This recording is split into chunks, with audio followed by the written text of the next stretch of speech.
What's going on, guys? Welcome back to the YouTube channel. If you're new here, make sure to subscribe and drop a like on this video. Today, we're gonna be talking all about the first ride on the R6, which is posted on the Kilocams channel. You guys can check that out with the iCard above. Just click on the link to the video to take you right over there, and then you can come back and watch this one. I'm gonna guess.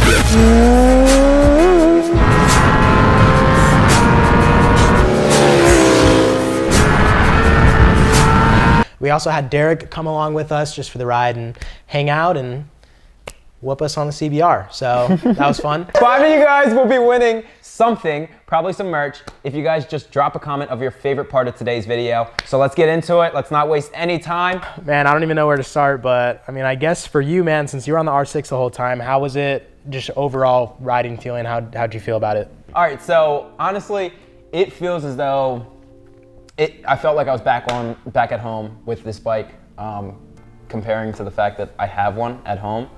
But this one felt smooth. It felt very similar, but the setup of it was very much smooth, and it was very confidence inspiring pretty much through everything. Yeah, I think that a lot of that is due, I mean, Kenny did mess with the suspension a little bit, so it's probably riding a bit smoother. We do have a lot of parts on there that are pretty top of the line, like the quick shifter, the rear sets are super nice and comfortable. So I think all of that kind of plays a factor, and it's also just smoothed out obviously with the tuning. So yeah, the power delivery is probably a lot smoother than something like the stock version. That throttle response? Yeah, I felt it. I felt it. All right, so as you guys know, I was on the ZX6R, the white bike. Cam was on the R6. We had Derek on the Fireblade. We got a couple races in on the highway. I know what I hit. What did you guys hit top speed wise? I hit 186. No big deal. No big deal. Top of fifth, 186. This guy's crazy. Well, I mean, you know, it's an R6. So Yep. I want 164. I got 164 out of it. Doesn't feel like, comparing to the R1, I'm like, I'm comfortable at this speed. Like, wasn't really too shaken up. But I was actually surprised because R6s really don't go, I didn't think they went over 160 unless you like geared it properly, but Yeah, I didn't either. this one was pulling, man. Yeah, I was pretty surprised when you said that. Yeah, I don't think I got to the very top end of my bike. I think during our race, I hit about 155 or something like that when we finally stopped. But it definitely obviously does go faster than that, so. We were rolling. Overall, on the R6, it handled, it's a phenomenal bike. So the power on a 600, it's exactly what you would expect it to be. It's like pretty smooth, and then it literally just picks up, and the top of the power band is just insane every single time. Mm-hmm. And it doesn't throw you back as much, but it's so smooth that, you know, it keeps you planted and the bike's not getting shaken up, so, you know, you don't feel too unstable, which is awesome. Comfort, that is a different story. I'm pretty sure I'm developing scoliosis from this seat. Almost positive. But, you know, for short trips, this bike's fun. But after a while, if you're just going straight, it does start to hurt your back. So that's one thing I've noticed compared to like a naked bike. But it is a sport bike, so all sport bikes kind of do it on a level. You know, it's just different types of levels. I want to hit on a point you said earlier, stability. I know you've ridden with a GPR before, but for a lot of people that haven't, do you notice a huge difference with the GPR on there? Yes. I wouldn't push the bike I wouldn't push the bike anywhere near like my even comfort zone without a GPR on it. Okay. I've been there, done that, but this bike unfortunately didn't come with one, but that's probably one of the first mods I would recommend to anyone that buys one, because the front end's so light, so when you're on the gas and the wheel's pretty much hovering over the ground, any kind of bump throws it, and I think I was in a corner. I'm leaning over and I felt it go boop, boop, and I was like, let's stop, let me roll off the top. Yeah, before we put it on there, I actually got like little speed wobbles from it. Oh, really? Had to recover. Was it like just like this? It wasn't like tank slappers? No, it wasn't like full on tank slapper, but it was like, it still did it pretty bad. It's still like, sketchy enough. This needs a stabilizer for sure. And last, the suspension was exactly what you would want it to be. For a stock R6, these things really don't need too much fine tuning as much as you would think. Some other bikes just don't have it, but this one, It felt great. It felt better for my weight too. Maybe for a heavier set guy, it wouldn't be, but I think maybe Kenny toned it down a little bit because I think they come from like 180. And overall in the corners, it did great. It's got Q3s on it, so it did pretty damn well in the canyons, and I felt pretty good. Yeah, those chicken scratches pretty much almost gone. I didn't want to push too hard. I didn't have the full suit, but you know. Yeah, you're definitely getting it. It was pretty fun. It was pretty fun. All right, guys, real quick, I just want to interrupt and say that we do have our Yamaha boxes available on the site, and I don't have one here, so I'm going to make it Cam's face because we can't show it. So you can get the box right here. All you have to do is go to rideclutch.com/rideclutch.com/Yami. Is that it? Yeah, /Yami. I'll put the link down on the screen. Yami box? Yes. Rideclutch.com/Yami box. There you go. You guys can pick those up. We're going to be putting a bunch of Yamaha gear in them, and you guys can enjoy that. Wait. How good do I look?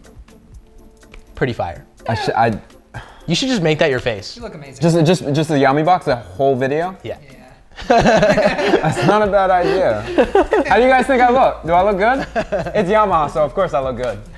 All right, guys, in your opinion, how do you think the R6 compares to our last R1M? Okay, I'll go. I'm thinking. There's a massive difference. So Yamaha did not put everything into this bike, but the way that this bike is set up currently is phenomenal. So you guys did everything it needed to really get it to that point, and it's at this point no one needs to touch it. There's nothing that needs to be done.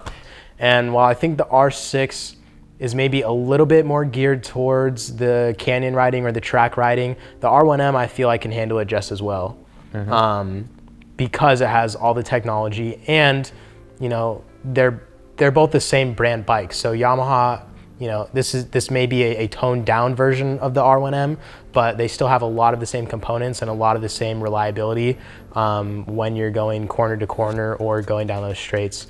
So I think as a comparison from a same brand motorcycle in a different class, they have a lot of similarities like that.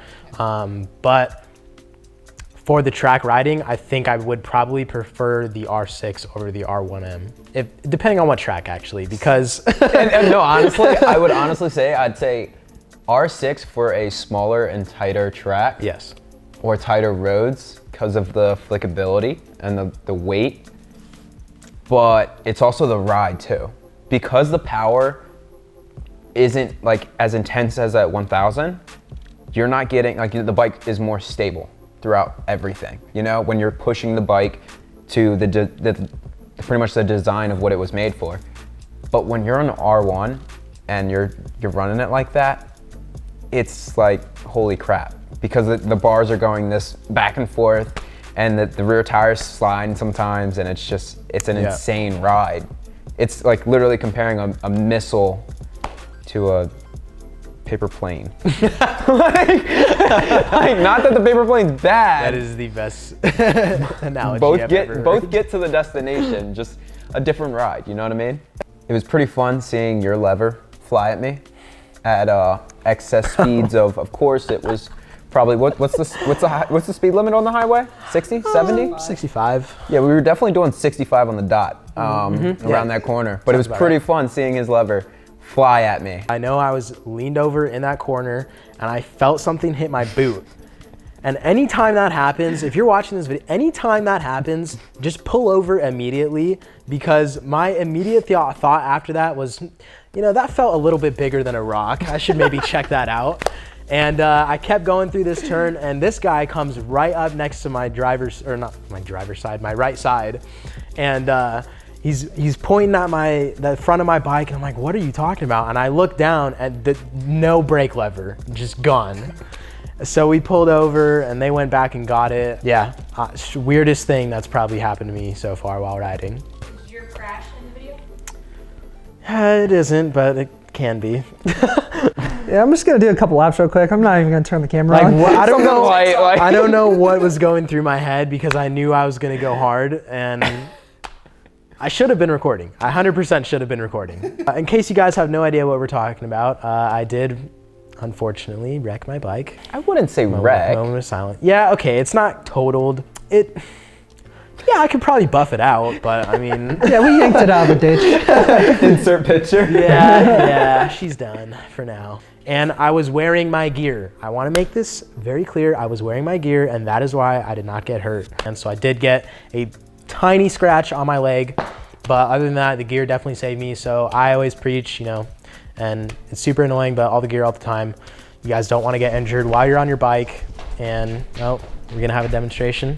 That would have been my back. So yeah, That would suck. Like, Not- could you not imagine pretty. showering with that? oh yeah, I would be tore up right now. So super, super unfortunate. And I gotta say, I'm glad it was not on the R6 because that would have been very bad. But bikes are replaceable, people are not. All right, guys, we are at the end of the video now, so we're gonna go ahead and pop up the 5 winners from our last video in the comment section. These are their comments right here. Thank you, Cam. If you guys want to take something home from this video, like I said, all you have to do is comment on the video your favorite part of the R6. We'll be picking 5 of you for this video. Other than that, if you guys haven't already, make sure you subscribe and turn on our post notifications so you never miss one of our uploads, and we'll see you guys in the next video.